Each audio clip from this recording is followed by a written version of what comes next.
You know what's strange? Gaming is the only addiction we celebrate. We throw parties for game launches. We watch strangers play for hours on Twitch. We buy our kids the very systems designed to make stopping impossible. And when someone can't stop playing, when they're up at 3 a.m. again, when their grades collapse, when their relationships dissolve, we don't call it what it is. We call it a phase, a hobby, being passionate. But here's what nobody tells you. The game isn't just a game anymore. It's a psychological extraction system, designed by behavioral scientists, optimized by algorithms, and tested on millions of brains to find the exact formula that makes you unable to quit. Stay with me, because once you see how the trap is built, you'll understand why willpower was never going to be enough. Maybe this is you. Maybe it's someone you love. The signs are always the same. Playing longer than intended, every single time.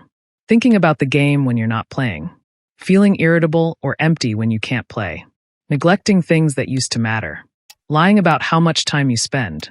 And here's the defense that every addicted player uses. I can stop whenever I want. I just don't want to. But let me ask you something. When was the last time you actually wanted to stop? And did? Not tomorrow. Not after this match. Actually stopped. That gap between intention and action tells you everything. Because what you're fighting isn't a lack of discipline. It's a billion-dollar system engineered to make that gap as wide as possible. Let's start with the foundation. Every addictive game is built on something called a compulsion loop. Trigger. Action. Variable reward and investment. You see a notification. You click play. You get a reward, sometimes big, sometimes small, always unpredictable. Then you invest more time, building something that makes the next reward feel more valuable. This is the hook model, outlined by former Stanford researcher Nir Eyal. And it's not an accident. It's the blueprint the entire industry uses. The variable reward is the key. Remember B.F. Skinner's pigeons? Random rewards create compulsive behavior. The same principle that powers slot machines powers the loot drop in your favorite game. When rewards are unpredictable, your brain doesn't just enjoy them. It becomes obsessed with chasing them. That randomness isn't a feature.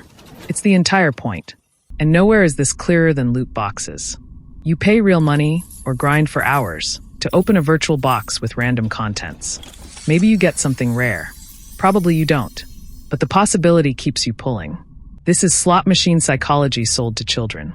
Dr. David Zendel at the University of York studied over 7,400 gamers and found a direct correlation between loot box spending and problem gambling behaviors. The more someone spent on loot boxes, the more likely they were to show signs of gambling addiction. This wasn't subtle. The correlation was stronger than almost any other factor studied. Belgium looked at the evidence and banned loot boxes outright. The Netherlands classified them as illegal gambling.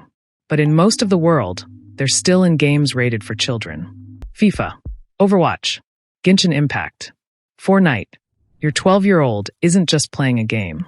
They're being trained on gambling mechanics before they're old enough to enter a casino.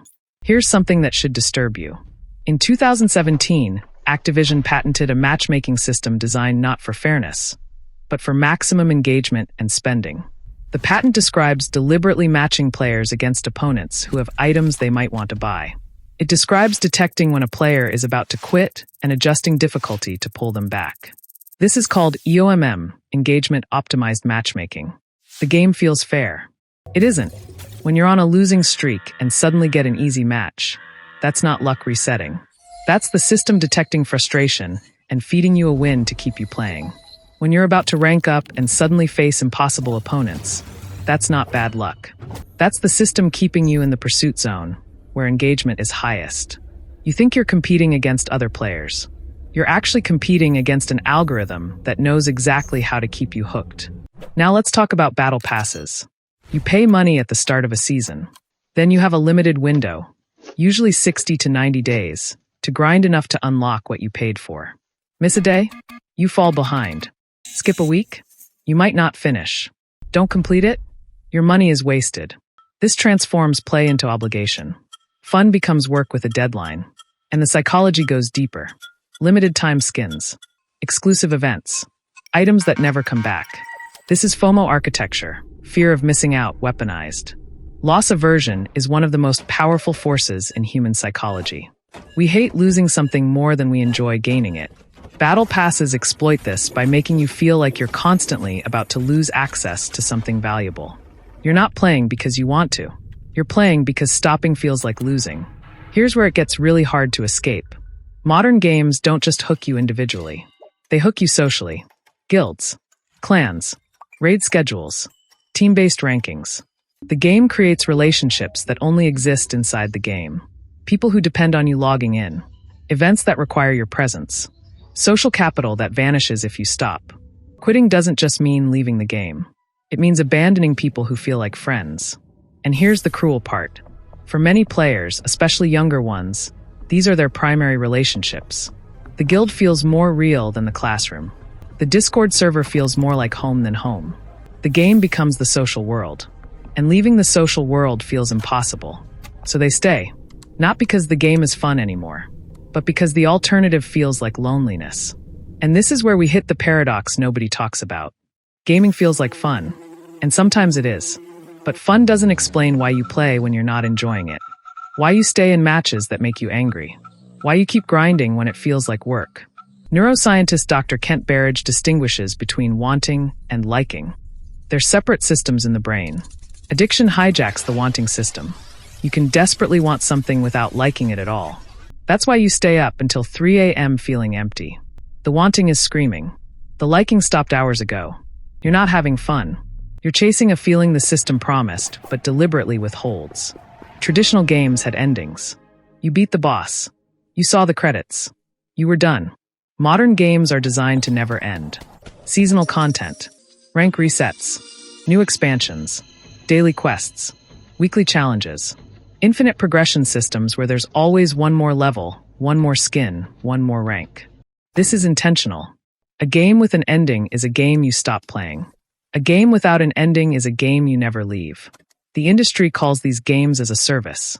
What that really means is subscription to an endless treadmill. There is no finish line. There was never supposed to be. And every time you think you're almost done, almost got that rank, almost completed that collection, they add more. Because completion would mean freedom. And freedom is bad for engagement. Let's talk about what this does to your brain. In 2019, the World Health Organization officially recognized gaming disorder in the International Classification of Diseases. This wasn't politics. It was acknowledgement of overwhelming clinical evidence. The diagnostic criteria include impaired control over gaming, increasing priority given to gaming over other activities, escalation despite negative consequences. Neuroimaging studies have shown that gaming addiction activates the same dopamine pathways as cocaine and heroin. A study published in Addiction Biology found reduced gray matter volume in the prefrontal cortex of gaming addicts, the same area affected in substance addiction. Your brain is being structurally changed by the game. This isn't weakness. This isn't moral failure. This is neuroscience. And the people who design these games know exactly what they're doing. So what does this actually cost you? Time. The average gamer spends 8 hours per week playing. Addicted gamers report 40, 50, 60 hours. That's a full-time job spent achieving nothing that exists outside a server. Relationships. Partners feel abandoned. Friendships outside the game wither. Parents watch their children disappear into screens. Career and education. Grades collapse. Promotions don't happen. Potential evaporates into raid nights and ranked matches. Physical health. Sleep deprivation. Weight gain. Back problems. Eye strain. Bodies neglected because the game demands attention. And identity. This might be the worst part. You start seeing yourself as someone who plays the game and then someone who can't stop gaming. The behavior becomes who you are. Your achievements in the game feel more real than achievements outside it. Your self-worth gets tied to a rank that resets every season. You don't play the game anymore. The game plays you. So here's what I want you to understand. You're not lazy. You're not weak. You're not broken. You're fighting against systems designed by psychologists, tested on millions, and optimized by algorithms that learn exactly what keeps you playing. The compulsion loop. The variable rewards. The rigged matchmaking. The FOMO architecture. The social traps. The infinite progression. None of this is accidental. All of it is intentional. And the moment you see it, really see it, everything changes. Because the trap only works when it's invisible. Now you know about the hook model. You know about loot box psychology. You know about engagement-optimized matchmaking. You know about the neurological hijacking. The game hasn't changed, but you have. And that means you can finally ask the question they never wanted you to ask. Is this game serving me, or am I serving it? If this showed you something you couldn't see before, subscribe. This channel breaks down the psychology behind the patterns that control your life. The invisible systems most people never notice. Comment below. Have you experienced this? Are you fighting it right now? Or have you watched someone you love disappear into a game? This is a space without judgment, because these systems were built to catch everyone. And if you want to understand how the same psychology that powers gaming addiction also powers the slot machines and betting apps draining bank accounts right now, this video breaks down exactly how casinos hack your brain. Click it. Understand the system. That's the whole point.